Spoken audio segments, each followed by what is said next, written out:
कि परिवार के ऊपर जो परिस्थिति इस समय देखने को मिल रही है, तो ये कहीं ना कहीं एक जिम्मेदारी का भी विषय है और अदीब खान इसको निभाने की बात कर रहे हैं। लेकिन सवाल ये है कि अभी जिस ढंग से हमने देखा कि परिवार के अगर 3 लोग जेल के भीतर बंद हैं, तो जाहिर सी बात है कि बड़े बेटे होने के नाते उनके ऊपर जो जिम्मेदारियां हैं वो उनको निभानी पड़ेंगी।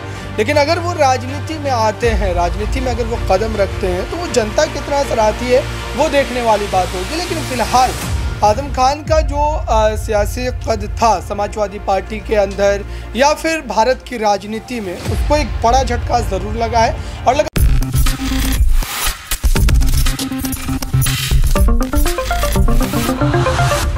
राजधानी दिल्ली से लेकर यूपी की सियासत में ईडी, सीबीआई और इनकम टैक्स का लगातार यहां पर जोरदार एक्शन देखने को मिल रहा है। और ये एक्शन भारतीय जनता पार्टी पर नहीं बल्कि बाकी तमाम विपक्षी दलों के नेताओं पर नजर आ रहा है। और ऐसे में केंद्र की मोदी सरकार सवालों के घेरे में एक बार फिर से आकर खड़ी हो चुकी है। इसी बीच यहां पर साफ तौर पर देखने को मिला है कि अब एक बार फिर से सपा के राष्ट्रीय महासचिव आजम खान की मुश्किलें बढ़ चुकी हैं। वह पहले से ही 2 फर्जी जन्म प्रमाण पत्र के मामले में जेल की सलाखों के पीछे हैं, लेकिन अब जौहर यूनिवर्सिटी के मामले में उनकी मुश्किलें बढ़ती हुई नजर आई हैं। उनके करीबियों के घर पर छापेमारी करती हुई नजर आई है अब इनकम टैक्स की टीम। और ऐसे में देखा जाए तो अब आजम खान की जो सियासत है, आजम खान की सियासत को आखिरकार कौन संभालेगा, आखिरकार यहां पर कोई नया उत्तराधिकारी बनते हुए नजर आएगा या फिर नहीं, इसी मुद्दे पर आज हम चर्चा करेंगे। नमस्कार, मैं प्रांशी राठौर और आप देख रहे हैं नेक्स्ट 9 न्यूज। दरअसल आपको बता दें कि आजम खान, जिन्होंने 4 दशक तक यूपी की सियासत में रामपुर में काफी राज किया है, विधायक के तौर पर उन्होंने काफी कुछ किया रामपुर के लोगों के लिए। लेकिन आज देखा जाए तो आजम खान जेल की सलाखों के पीछे। बीते पिछले साल ही वह सीतापुर जेल से रिहा किए गए थे, लेकिन एक बार फिर से सीतापुर जेल ही उन्हें भेज दिया गया है, क्योंकि उनके बेटे अब्दुल्ला आजम खान के 2 जन्म प्रमाण पत्र के मामले में उनकी मुश्किलें बढ़ गई। आजम खान के साथ साथ उनकी पत्नी तंजीन फातिमा, तो वहीं बेटा अब्दुल्ला भी जेल में बंद है। आजम को सीतापुर जेल में रखा गया है, तंजीन फातिमा इस वक्त रामपुर जेल में बंद है और उनके बेटे अब्दुल्ला आजम हरदोई जेल में कैद है। ऐसे में देखा जाए तो आजम का सहारा इस वक्त उनके बड़े बेटे अदीब खान बने हुए हैं। अदीब खान की तमाम वीडियोस इन दिनों तेजी से वायरल हो रही हैं। जानकारी दे दें कि आजम खान का जो एक वीडियो सामने आया जिसमें वह काफी ज्यादा भावुक होते हुए नजर आए और उस वक्त अदीब खान यहां पर कहते हुए नजर आए हैं कि आप फिक्र मत कीजिए, मैं आपके साथ खड़ा हुआ हूं। तो इस खास रिपोर्ट के जरिए सबसे पहले आपको बताएंगे कि आखिरकार अदीब खान क्या कुछ करते हैं और जब उनकी मुलाकात हुई थी आजम खान से तब उन्होंने क्या कुछ कहा, सुनिए जरा। उत्तर प्रदेश की सियासत में तकरीबन 4 दशक तक रामपुर में अपना परचम लहराने वाले आजम खान एक बार फिर से जेल की सलाखों के पीछे पहुंच गए हैं। जानकारी दे दें कि साल 2017 में समाजवादी पार्टी के यूपी की सत्ता गंवाने के तकरीबन 3 साल बाद आजम खान जेल की सलाखों में कैद किए गए थे। दरअसल 2020 में फरवरी के महीने में उन्हें गिरफ्तार किया गया और उन्हें जेल भेज दिया गया। आजम खान के खिलाफ अवैध तरीके से यूनिवर्सिटी के लिए जमीन कब्जाने से लेकर कई आरोप लगे। हालांकि इस बार उन्हें जेल अपने बेटे अब्दुल्ला आजम के फर्जी जन्म प्रमाण पत्र मामले के चलते जाना पड़ा है। इस केस में आजम खान, उनकी पत्नी तंजीन फातिमा और उनके बेटे अब्दुल्ला आजम खान को 7 साल की सजा सुनाई गई है रामपुर की विशेष MP MLA कोर्ट की तरफ से। ऐसे में देखा जा रहा है कि आजम खान के कुछ वीडियोस भी सामने आए। एक वीडियो तेजी से वायरल होता हुआ नजर आया, जिस वीडियो में आजम खान ने अपने डर को जाहिर किया जब उन्हें किसी अन्य जेल में शिफ्ट किया जा रहा था। दरअसल रामपुर से सीतापुर जेल में उन्हें शिफ्ट किया जा रहा था। आजम के साथ उनके बेटे अब्दुल्ला भी नजर आए, उन्हें हरदोई जेल शिफ्ट किया गया। इस दौरान आजम खान का अंदाज कुछ अलग ही नजर आया, वह डर से सताए हुए नजर आई। दरअसल उन्होंने यहाँ पर ये बात भी कही कि उनका एनकाउंटर हो सकता है, फिर अपने लिए चादर भेजने की बात भी उन्होंने कही। इस दौरान का एक वीडियो तेजी से वायरल हुआ। इसमें आजम को परेशान होता देख एक आवाज आती है कि आप बेफिक्र रहें, मैं हूं अभी। आजम खान को यह आश्वासन देने वाला आखिरकार कौन था? आपको बता दें, ये कोई और नहीं बल्कि आजम के बड़े बेटे मोहम्मद अदीब खान की आवाज थी। अदीब खान जो इन दिनों सुर्खियों में बने हुए हैं, आजम खान से वह मुलाकात कर चुके हैं, अपनी दर्द को वह छलकाते हुए नजर आए हैं। अदीब खान ने साफ तौर पर कहा कि उनकी मुलाकात आजम से तो हो गई, लेकिन अब जल्द ही वह अपने भाई अब्दुल्ला से मुलाकात करेंगे। जहां एक तरफ आजम खान ने अपने छोटे बेटे अब्दुल्ला को उत्तराधिकारी बनाया अपनी सियासत का, लेकिन राजनीति में अदीब खान ने कम ही दिलचस्पी रखी है। यही कारण है कि आजम खान ने अपने छोटे बेटे अब्दुल्ला आजम को अपना राजनीतिक विरासत का उत्तराधिकारी बनाया। जानकारी दे दें कि अदीब आजम ने मॉडलिंग का कोर्स किया था। एकता कौशिक से उनकी मुलाकात एक कॉलेज में हुई। एकता कौशिक के आवास पर पिछले दिनों छापा पड़ा था। उन्हें आजम खान का मददगार बताया गया। एकता कौशिक खुद को आजम खान की बेटी के रूप में पेश करती रही हैं। अदीब आजम ने स्थानीय स्तर पर कई काम किए हैं। हालांकि जमीन कब्जाने वाले मामले में अदीब के खिलाफ भी केस दर्ज किया गया था। इन मामलों में अदीब को कोर्ट से राहत मिल गई। उनकी पत्नी सिद्रा अदीब राजनीति में सक्रिय है। आजम खान के 2020 से 2022 तक जेल में रहने के दौरान उन्होंने ही उनके कामकाज को बढ़ाया था। अदीब आजम भले ही राजनीति से दूर हो, लेकिन राजनेताओं के बीच एक अच्छी पहचान बना रखी है। वे प्रदेश के सीनियर सपा नेताओं के साथ हमेशा ही दिखते रहे हैं। अखिलेश यादव से लेकर शिवपाल यादव के साथ उनकी तस्वीरें सामने आती रही हैं। आजम परिवार पर कसे कानूनी शिकंजे के बाद अदीब आजम का भरोसा दिलाना राजनीतिक गलियारे में एक नई सुगबुगाहट को जन्म दे रहा है। सवाल ये उठ रहा है, क्या आजम और अब्दुल्ला के खिलाफ सजा के ऐलान के बाद अब अदीब परिवार की राजनीतिक विरासत को आगे ले जाएंगे या फिर नहीं? यहाँ पर एक बदलता हुआ रुख अदीब खान का नजर आ सकता है, क्योंकि अदीब खान का कहना रहा कि आप फिक्र ना करें, अभी मैं हूं ना, सब कुछ देख लेंगे। सीतापुर जेल लेकर जाया जा रहा था जब आजम खान को, उस दौरान उन्होंने अपनी बात रखी।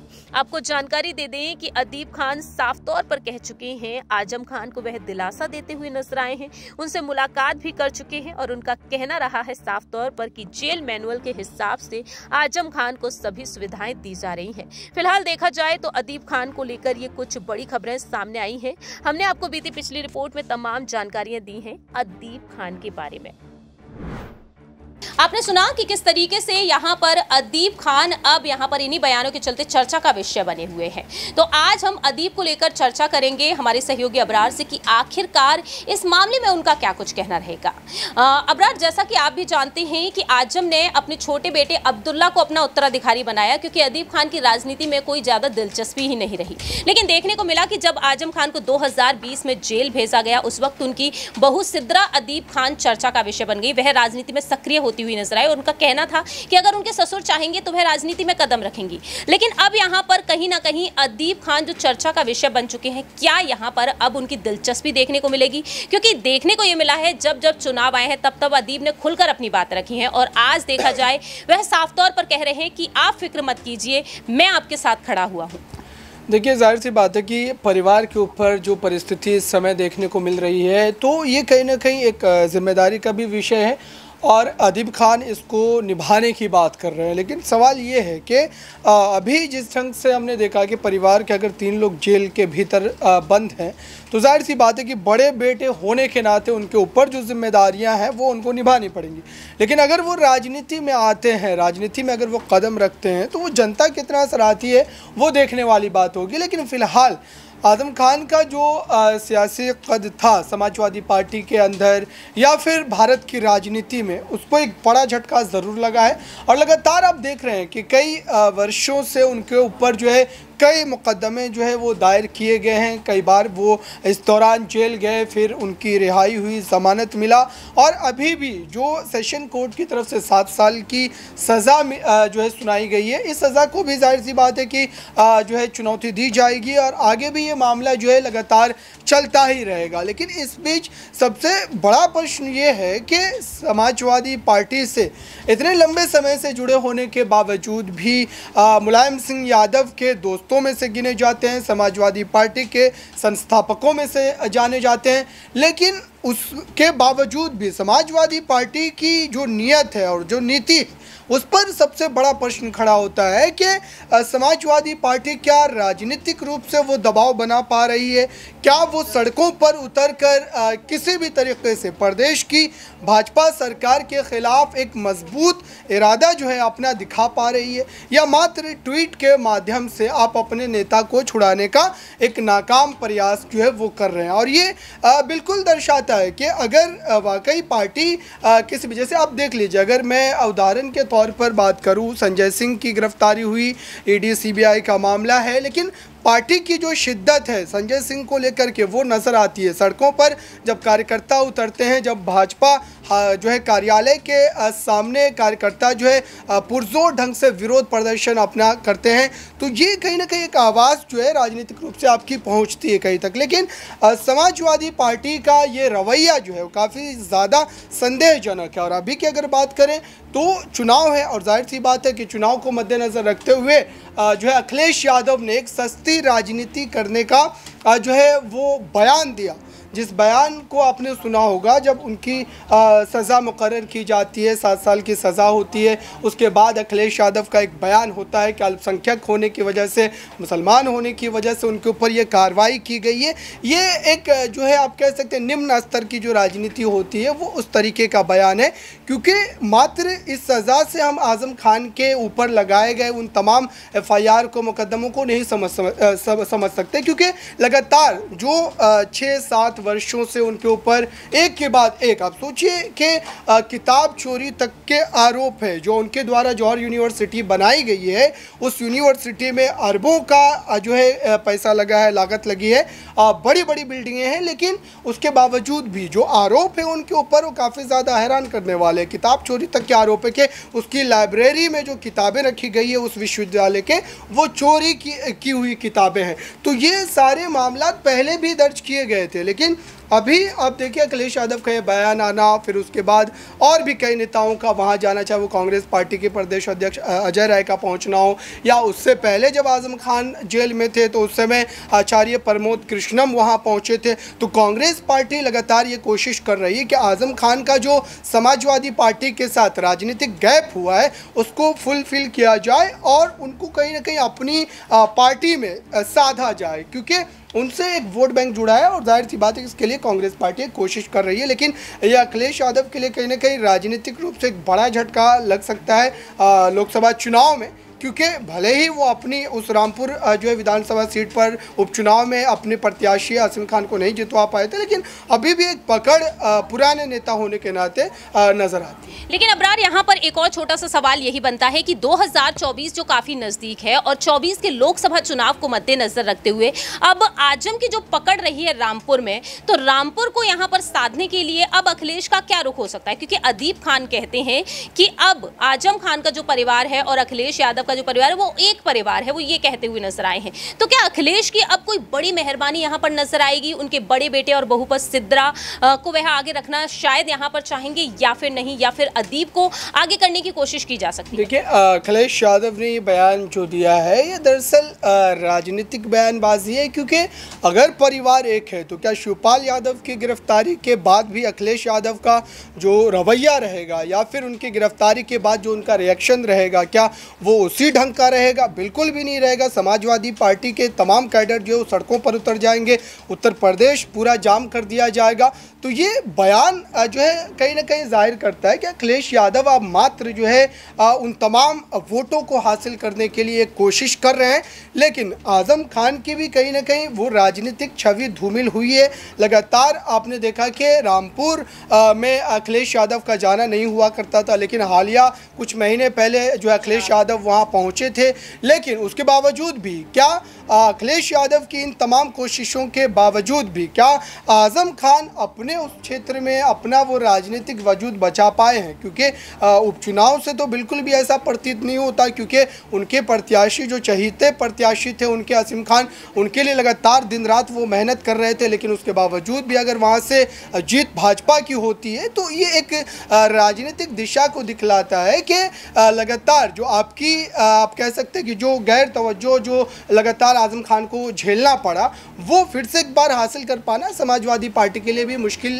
भरी बात होगी, क्योंकि लगातार ये देखा जा रहा है कि रामपुर या उसके कई इलाकों में जो आजम खान का एक प्रभाव हुआ करता था वो कहीं ना कहीं अब ख़त्म हुआ है। और उसकी भरपाई के लिए आजम खान की वो राजनीतिक जो एक जो कैसे मजबूती थी उसकी भरपाई के लिए जो है अखिलेश यादव के पास कई और मुस्लिम चेहरे हैं, चाहे वो शफीकुर रहमान बर्क हो, ST हसन हो, जावेद खान हो, ऐसे तमाम बड़े चेहरे हैं। तो अखिलेश यादव ये जानते हैं कि इसकी भरपाई कैसे और कहां से करनी, किन क्षेत्रों से उन्हें वो तमाम वोट बैंक जो है फिर से एक बार हासिल करना। वाकई में देखा जाए तो यहाँ पर कहीं ना कहीं अखिलेश यादव के पास जो अब तमाम विकल्प बचते हैं तो उनमें से वह कैसे चुनेंगे ये देखना काफ़ी ज़्यादा दिलचस्प होगा। फिलहाल देखा जाए तो अदीब खान लगातार सुर्खियों में बने हुए हैं। ऐसे में बेटा अब्दुल्ला को जो उन्होंने जिम्मेदारियां सौंपी थी जिस पर वह खरे नहीं उतर पाए, और आज आजम खान, उनकी पत्नी और खुद अब्दुल्ला आजम भी इस तलाकों के पीछे। अब आने वाले दिनों में देखना होगा कि यहाँ पर सिद्रा जो अपने इंटरव्यू में दावे करती हुई नजर आई थी कि अगर उनके ससुर चाहेंगे तो वह राजनीति में कदम जरूर रखना चाहेंगे, उन्होंने इच्छा जाहिर की थी। वहीं अदीब खान भी इस वक्त यहां पर जो उनका सहारा बन के खड़े हुए हैं। देखते हैं कि आखिरकार यहां पर यादव कुनबे की मेहरबानी देखने को मिलेगी या फिर नहीं। इस खास रिपोर्ट में आज इतना ही। बाकी की तमाम अपडेट्स के लिए आप देखते रहिए नेक्स्ट 9 न्यूज़।